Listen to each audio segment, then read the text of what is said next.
안녕하십니까? 한 사람을 잃어버리는 것은 실패의 시작이다. 여러분, 이 말이 어떻게 들리십니까?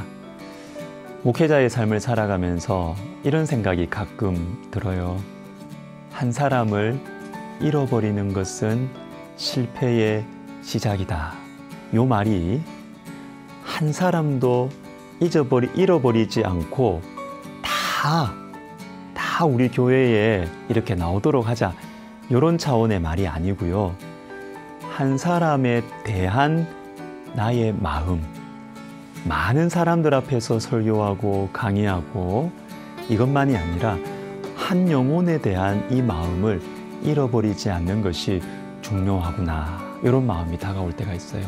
특별히 우리 인생의 짐이 무거워지고 하는 일들이 많아지고 직책이 올라가면 자연스럽게 한 사람 한 사람 대해서 관심을 가질 수가 없습니다.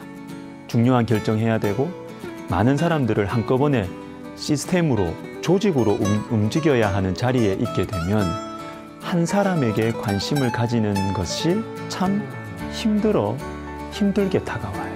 그런데 여러분, 한 사람을 잃어버리는 것은 실패의 시작입니다. 이전과 똑같이 한 사람에 대해서 그런 시간과 에너지를 내어줄 수는 없지만 적어도 한 사람을 소중하게 대하고 한 사람을 위한 시간을 내어주려는 이 마음을 잃어버리지 않는 것이 매우 중요합니다. 한 사람을 위한 마음이 우리의 영혼을 보호해 주는 것입니다.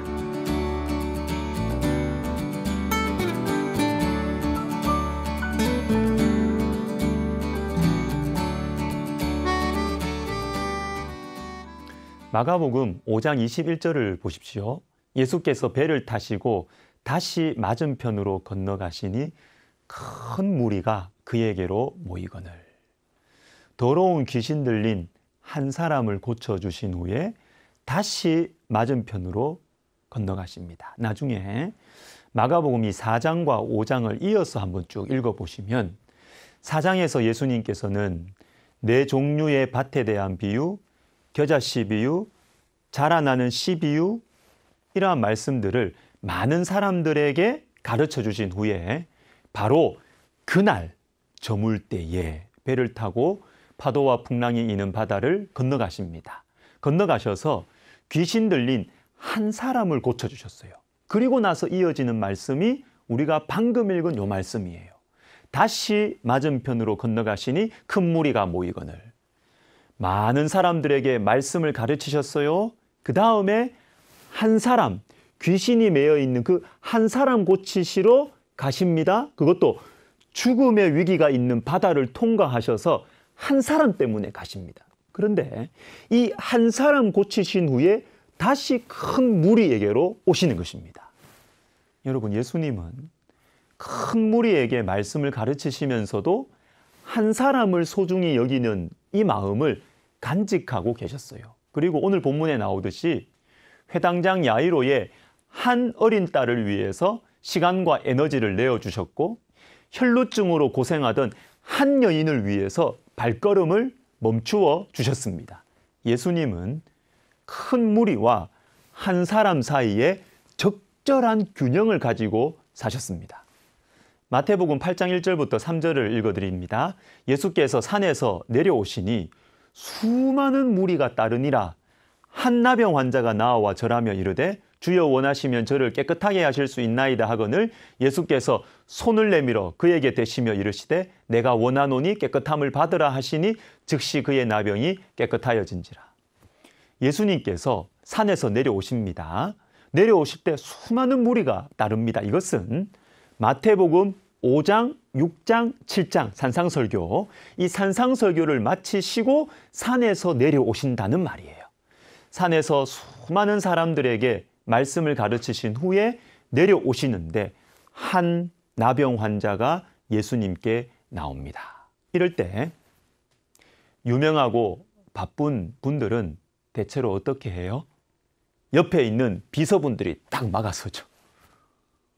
본인의 눈에도 한 사람이 눈에 안 보일 겁니다. 많은 사람들 앞에서 말씀을 전했기 때문에 한 사람 눈에 들어오지도 않을 것입니다. 그러나 우리 주 예수님께서는 많은 사람들 앞에서 말씀을 전하신 후였음에도 불구하고 한 나병 환자, 한 사람에게 깊은 관심을 가지시는 것입니다. 저와 여러분은 어떠합니까? 한 사람에게 관심이 있습니까? 혹시 너무 바빠서 한 사람에게 관심 가지는 것, 한 사람을 섬기고 한 사람을 말씀으로 양육하는 것이 에너지 낭비다, 시간 낭비다, 이렇게 여겨지지는 않습니까? 사랑하는 여러분, 멈추십시오. 큰 일, 많은 사람에게만 관심을 가지시면 여러분 안 됩니다. 우리의 영혼이 썩어가요. 왜 그럴까요? 큰 일, 많은 사람을 한 번에 만나는 것이 훨씬 효율적이지 않습니까? 그런데 왜 내 영혼이 썩어갈까요? 그것은 예수님의 마음, 예수님의 가치관이 내 속에서 없어지기 때문입니다. 예수님의 마음이 뭐예요?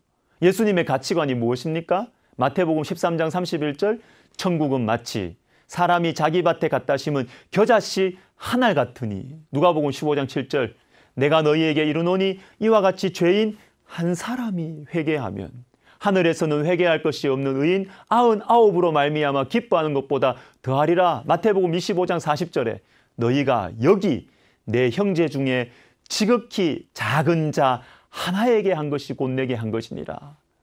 요한복음 12장 24절도 보세요. 한 알의 밀이 땅에 떨어져 죽지 아니하면 한 알 그대로 있고 죽으면 많은 열매가 맺느니라. 이게 예수님 가치관이에요. 겨자씨 한 알, 한 사람, 작은 자 하나, 한 알의 밀. 예수님은 한 사람을 통해서 하나님 나라를 세워 가시는 것이에요. 이것이 예수님의 방법이고 예수님의 마음입니다. 여러분 잊지 맙시다. 한 사람을 잃어버리는 것은 실패의 시작입니다. 한 사람을 위한 사랑과 섬김은 축복의 통로이고 이것이 영적인 실력입니다. 기도하겠습니다. 하나님 아버지, 우리가 생명 양식 이 말씀 묵상을 통해서 예수님의 마음을 우리의 마음속에 꼭 붙들고 새겨서 한 사람, 겨자씨 한 알, 밀알 하나, 작은 한 사람 소중하게 여기고 사랑하고 섬기는 예수님 닮은 우리가 되게 하여 주옵소서. 예수님의 이름으로 기도하옵나이다. 아멘.